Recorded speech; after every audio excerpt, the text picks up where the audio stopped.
Attendez, monsieur, je vais préciser ma question. Vous avez une certaine habitude des plateaux, des interviews. Vous dites rarement les choses par hasard. Vous n'êtes pas un néophyte des interviews des chaînes d'infos.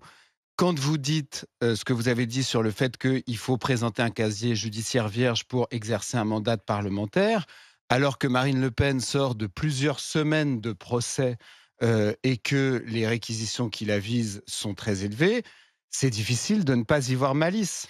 Non, mais ça, c'est la lecture extrêmement insidieuse que vous faites, Pas monsieur Consigny, insidieuse. et que font beaucoup de journalistes, parce que en ce moment, la mode, c'est un peu c'est le jeu des 7 différences entre Marine et moi. C'est essayer de trouver la moindre petite phrase, le moindre petit mot qui n'est pas de manière identique prononcé de façon similaire par Marine Le Pen et par moi-même. Donc, on a bien compris quel était ce jeu-là.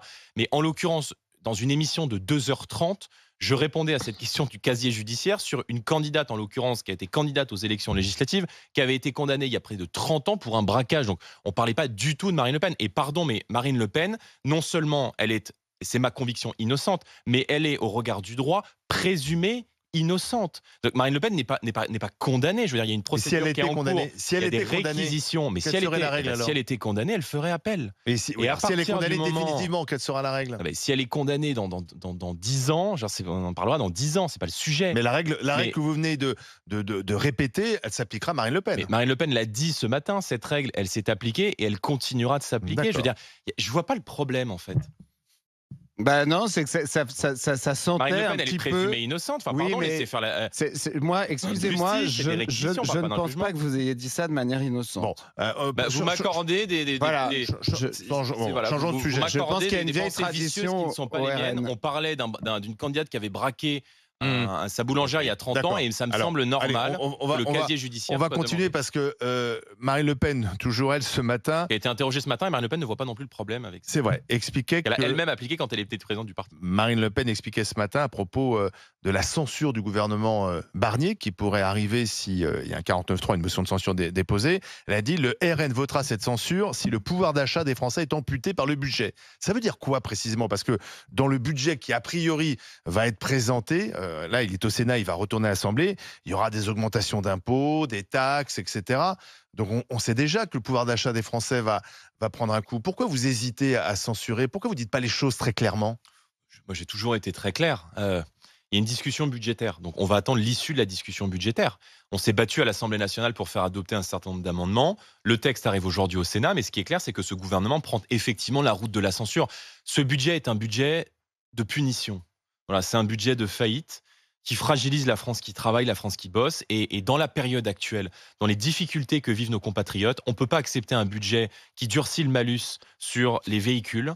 On ne peut pas accepter un budget qui prévoit une augmentation des taxes sur l'électricité. On ne peut pas accepter un budget qui prévoit de dérembourser des médicaments et qui, dans le même temps, continue une générosité toujours extrêmement large avec la contribution qu'on verse à l'Union européenne chaque année quand tous nos voisins ont obtenu un rabais, avec l'immigration, notamment avec l'immigration clandestine et l'aide médicale d'État, c'est-à-dire la possibilité d'avoir la gratuité des soins, toute la palette de soins gratuite pour des gens qui sont en situation irrégulière en France pendant que de l'autre on dérembourse des médicaments. Il y a des aberrations dans ce budget et c'est aussi un budget qui pénalise les entreprises. Donc vous allez faire tomber le gouvernement Barnier. Mais quand on nous présente un budget qui pénalise en même temps le pouvoir d'achat et qui réussit l'exploit de pénaliser en même temps les entreprises et la croissance, oui, je pense que les bons choix économiques pour le pays ne sont pas faits. Si vous ne pouvez Et- pas l'accepter, vous ferez tomber Et Michel c'est la Barnier. raison pour laquelle j'ai dit que si ce budget était maintenu en l'état, eh bien ce gouvernement prenait la voie de la censure. Mais encore une fois, il y a une discussion budgétaire. Bien sûr. Je ne suis pas Oui. de gauche, je n'aime pas le désordre, je n'aime pas le bazar, Alors je justement- n'aime pas le chaos institutionnel. Alors justement. Et donc je laisse la discussion budgétaire se Oui, mais termine. j'en Et ai de marre toute là. manière, il ne peut pas y avoir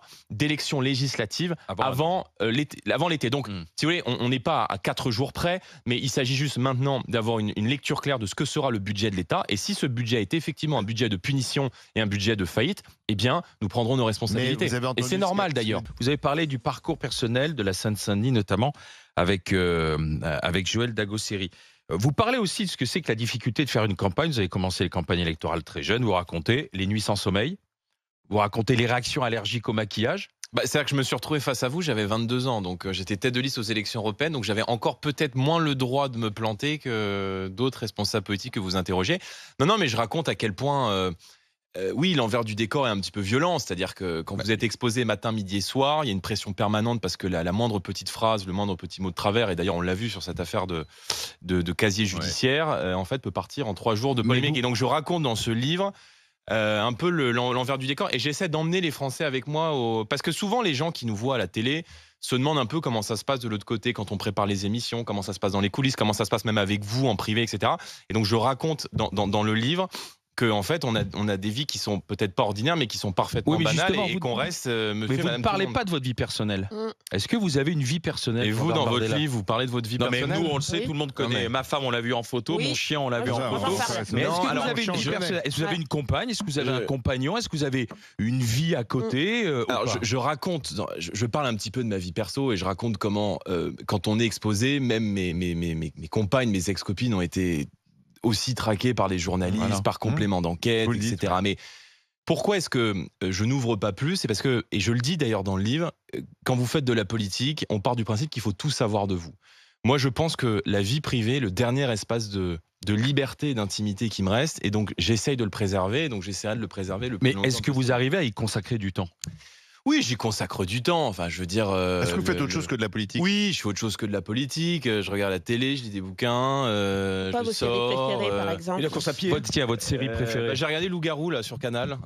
J'avoue que c'était pas mal. Je vais pas en parler parce qu'on peut vite spoil ce qui s'est passé à l'intérieur. Mais non, j'essaie de faire ce qu'on fait normalement quand on a 29 ans. Après, je sortez fais un à peu 29 ans. Mais par exemple, vous sortez, parce qu'à 29 ans, Oui. vous sortez, Oui. Vous allez en boîte? vous allez en boîte, vous dansez. Maintenant, aller en vous- boîte, c'est un peu compliqué, parce que de toute manière, vous verriez immédiatement les vidéos sur les réseaux sociaux.